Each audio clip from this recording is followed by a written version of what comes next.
Hi అండి, welcome back to artistic house wife. So ఈరోజు video వచ్చేసి తెలంగాణలో ది ఫేమస్ డిష్ అండి, పప్పు పచ్చిపులుసు. పప్పులుసు కాదండి, ఇది పప్పు పచ్చిపులుసు. సో ఇది చాలా ఫేమస్ అండ్ వండర్ఫుల్ డిష్ అండి, మీకు చాలా నచ్చుతుంది కూడా. అండ్ ఈ పప్పు మాత్రం మనం మామూలుగా కందిపప్పుతో చేసుకుంటారు కదా, బట్ ఈ పప్పు మాత్రం పెసరపప్పుతోనే చేయాలండి. సో పెసరపప్పు కాకుండా వేరే పప్పు యూస్ చేస్తే టేస్ట్ అస్సలు బాగుండదు. సో పెసరపప్పుతోనే చేసుకోవాలండి. సో ఫస్ట్ నేనైతే ఒక 1 కప్ పెసరపప్పు తీసుకొని బాగా వాష్ చేసుకుంటున్నాను. సో ఇది పప్పు కానీ చింతపండు కానీ ఒకటికి 2 సార్లు ఒకసారి వాష్ చేసి అప్పుడు మీరు నానబెట్టుకొని కుక్ చేసుకోండి చింతపండుని. అండ్ పప్పుని ఒకసారి 2 సార్లు ఇలా వాష్ చేసేసుకొని నెక్స్ట్ ఈ పప్పుని కుక్కర్లో ట్రాన్స్ఫర్ చేసుకొని బాగా ఉడికించుకోవాలి. సో ఇప్పుడు నేను మీకు చూపిస్తానండి, మీరు వీడియో ఎక్కడ మిస్ అవ్వకుండా కంప్లీట్గా చూస్తూనే ఉండండి. అండ్ ఇది తెలంగాణ డిష్ కాబట్టి చాలామందికి తెలీదు. సో ఇది చూసి లైక్ చేయండి. అండ్ చాలామంది వీడియోస్ లైక్ చేయట్లేదు, సో వీడియోస్ లైక్ చేయండి. అండ్ ఇప్పుడు నేను పప్పుని కడిగి కుక్కర్లోకి ట్రాన్స్ఫర్ చేసుకున్నానండి. పప్పు కుక్కర్లో వేసుకున్న తర్వాత 1 కప్పు పప్పుకి 1 కప్పు వాటర్ యాడ్ చేశాను. యాడ్ చేసి ఇప్పుడు నేను కొంచెం పసుపు ఇందులో వేస్తున్నానండి. అండ్ కొంచెం పసుపుతో ఇంకా కొంచెం ఆయిల్ వేస్తున్నాను. సో ఏంటంటే మనకి ఇలా బయటికి రాకుండా ఉంటుంది కుక్కర్లో నుంచి అని, ఇది ఒక చిన్న టిప్ అండి.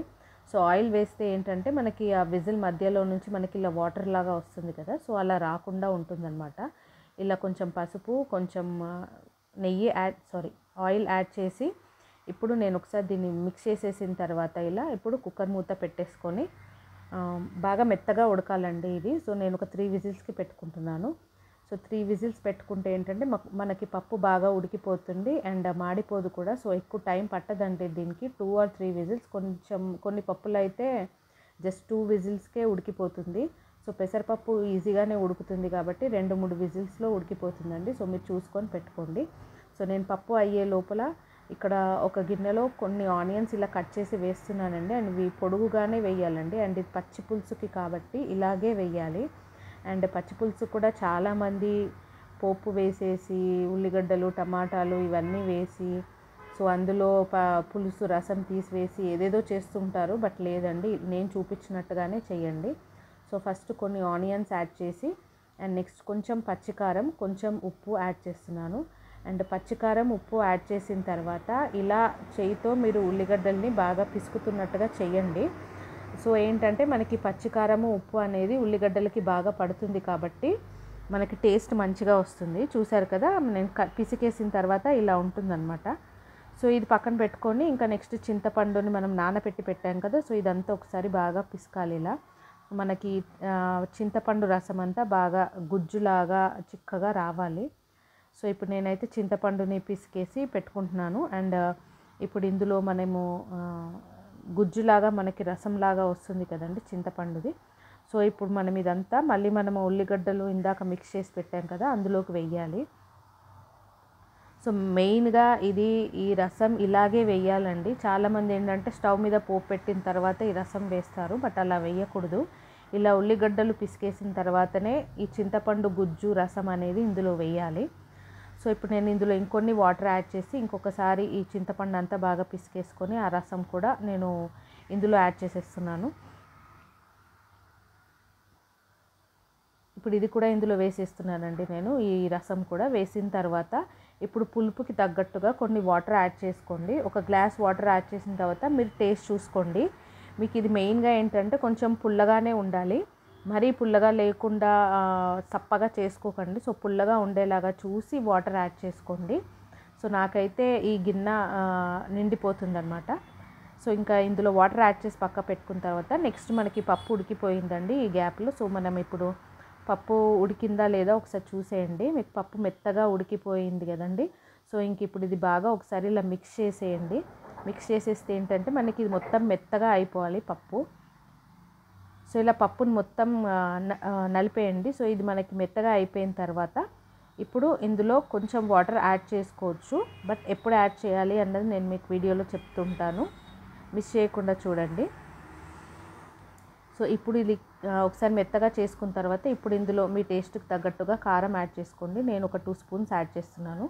సో 2 స్పూన్స్ కారం యాడ్ చేసిన తర్వాత ఇలా ఒకసారి కలిపేసి ఇప్పుడు ఇందులో కొన్ని వాటర్ యాడ్ చేయాలండి. మనం మామూలుగా పప్పుకి లూజ్గా చేసుకుంటారు కదా, అలా చేసుకోకూడదండి. ఈ పప్పు ఏంటంటే మనకి కొంచెం గట్టిగానే ఉండాలి కన్సిస్టెన్సీ. సో నేను దీంట్లో ఒక చిన్న గ్లాస్లో హాఫ్ గ్లాస్ వాటర్ యాడ్ చేశాను. మనకు మామూలుగా టీ గ్లాస్ ఉంటుంది కదా, దాంట్లో హాఫ్ అంతే అండి. యాడ్ చేసిన తర్వాత ఇలా ఒకసారి మిక్స్ చేసి ఒక 5 మినిట్స్ అండి. వాటర్ యాడ్ చేసాం కదా, సో ఇది పెసరపప్పు కాబట్టి ఖరాబ్ అయిపోతుంది సమ్మర్లో. సో అందుకే ఒక 5 మినిట్స్ వాటర్ యాడ్ చేసిన తర్వాత ఇలా స్టవ్ మీద పెట్టేసి కొంచెం ఇలా ఉడకగానే ఒక 5 మినిట్స్ అయిన తర్వాత ఇలా ఆఫ్ చేసేయండి. మనకి కన్సిస్టెన్సీ ఇలా ఉండాలి.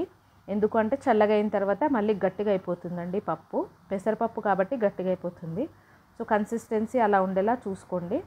సో నెక్స్ట్ ఇంకా పప్పు పక్కన పెట్టేసి ఇంకా పోపు యాడ్ చేసుకున్నామండి. లైక్ ఆయిల్ యాడ్ చేసి ఆవాలు, జీలకర్ర, పసుపు, కరివేపాకు. ఇందులో ఇంగువ యాడ్ చేయకూడదండి. ఇది పప్పుచారు అయితే ఇంగువ యాడ్ చేసుకుంటే బాగుంటుంది, బట్ ఇందులో బాగుండదు.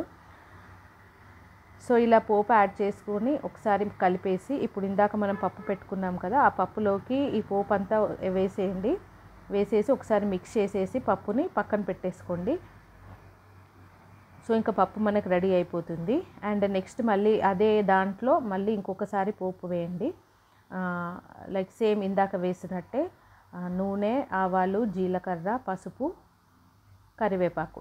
సో ఇది యాడ్ చేసిన తర్వాత ఇది కూడా ఒకసారి మిక్స్ చేసేసి పెట్టేయండి. ఇందులో కూడా మీరు ఇంగువ అలాంటివి ఏమీ యాడ్ చేయకూడదు. చేస్తే అసలు బాగుండదండి పచ్చిపులుసు అనేది. సో ఇది కూడా అయిపోయిన తర్వాత నెక్స్ట్ దీన్ని తీసుకొచ్చి మనం ఇందాక రెడీ చేసుకున్నాం కదా పచ్చిపులుసు, అందులో వేసేయండి. ఇది కూడా ఒకసారి వేసేసిన తర్వాత మిక్స్ చేసేయండి. మిక్స్ చేసేసి వదిలేయండి. చూసారు కదా మనకి మంచి టేస్ట్తో, మంచి టెక్స్చర్తో ఎంత బాగుందో పప్పు కానీ పచ్చిపులుసు కానీ. అండ్ పప్పు చల్లగా అయిన తర్వాత ఇంకా కొంచెం గట్టి పడుతుందండి. ఇప్పుడు ఇలా ఉంది కదా, బట్ ఇంకా కొంచెం గట్టిగా అవుతుంది. సో ఇదండి తెలంగాణ ఫేమస్ డిష్ పప్పు పచ్చిపులుసు. ఇది ఎలా తినాలి అనేది కూడా నేను మీకు చూపిస్తాను. చూడండి, ఇక్కడితో వీడియో అయిపోయింది అనుకోకూడదు. సో ఎలా తినాలి అనేది నేను మీకు ఇప్పుడు చూపిస్తున్నాను వీడియోలో. సో ఫస్ట్ రైస్లో సర్వ్ చేసుకోవాలండి. ఇది రైస్లోనే బాగుంటుందండి. ఇది మీరు చపాతీలో కానీ జొన్న రొట్టెలో కానీ అలా తినలేరు. సో రైస్లోనే తినాలి. సో ఫస్ట్ నేను ప్లేట్లో రైస్ సర్వ్ చేసుకున్న తర్వాత పప్పు చూడండి గట్టిగా అయిపోయింది మేము తినే టైం కల్లా. సో పప్పు పచ్చిపులుసు అండి. సో మెయిన్గా ఇది ఏంటి అంటే సపరేట్గా పప్పు కానీ పచ్చిపులుసు కానీ తినద్దండి, రెండు కలిపే తినాలి. సో అంతలోపు నేను పక్కన వడియాలు, మీకు టమాటా వడియాలు అండ్ రాగిపిండి వడియాలు, సో ఈ రెండు కూడా రెసిపీస్ నా ఛానల్లో ఉన్నాయి. మిస్ అయ్యి ఉంటే కనుక చూడండి, వడియాల రెసిపీస్ చాలా ఉన్నాయి నా వీడియోస్లో.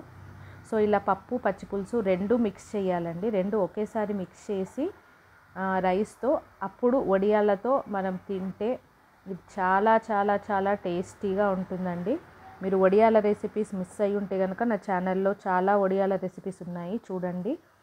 సో ఇలా అండి, ఇలా తినాలన్నమాట ఇది. సో ఇదండి ఈరోజు రెసిపీ. నా వీడియోస్ మీకు నచ్చే ఉంటాయి అనుకుంటున్నాను. లైక్ చేయండి, షేర్ చేయండి, సబ్స్క్రైబ్ చేయండి.